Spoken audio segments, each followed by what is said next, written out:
mga ka-farmer, ayan, nandito na naman tayo sa farm ngayon. Ayan, mga bagong silang na biik. Sa ngayon, nandyan muna sila sa paanakan. At kapag medyo malaki na sila at naiwalay na, ilalagay naman sila sa isang kural, ibubukod naman sila. So, pagsasama-samahin lang sa isang kural, kapag nag-i-start na silang kumain, natuto na silang kumain at hindi na dumedede sa inahin, ayan, dyan na sila nakalagay, sama-sama. So, yun yung mga biik namin na mga pwede ng pambenta na rin, malapit na. So, yung iba naman, ililipat natin sa ibang kural kapag medyo puno na. At may paglalagyan pa rin para maayos naman at hindi sila siksikan sa isang kural.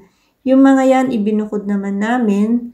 At ngayon, naayusin natin para hindi sila lamigin dyan sa lugar nila. Ayan, at may bubong naman yung ating isang kural na yan.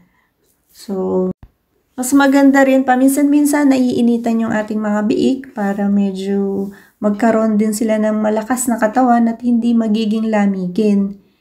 Sa bagay yung mga baboy naman, medyo mainit naman ang kanilang katawan. Pero pagka ganyang biik pa lang, talagang kailangan, naiinitan sila. So nakikita ninyo, kumuha yung tao namin ng tuyong dahon ng banana.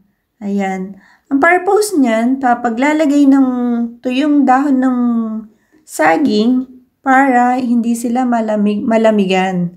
Ayan, no, tignan nyo at nilalaro pa nila at kinakagat-kagat ng mga ating mga piglets, yung mga dahon na nilagay ni Canoel. Si Canoel, yan yung aming isang tigapag-alaga dyan sa aming piggery. Ayan, at makikita, tingnan nyo, gustong-gusto nila. Pero pagka yan ay mga inantok, mga magsisiigas dyan, hihiga sa mga dahon, ayan.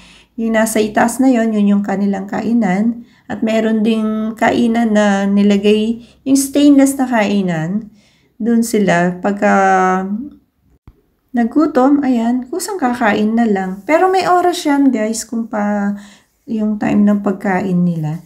Inaayos nila yung harang. Alam nyo ba kung bakit? Dahil yung mga biik na yan ay medyo makukulit.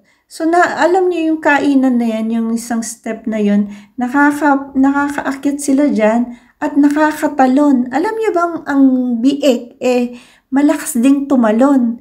Nakikita nyo lang na maliit yan. Ayun, at may harang pa rin yung atin. Yung mga pinangharang namin ay galing dun sa sako ng feeds. So, nagdi-DIY tayo. So, magandang pangharang din. Matagal din yan bago masira. So, tingnan nyo, makukulit ka talaga yung ating mga biik.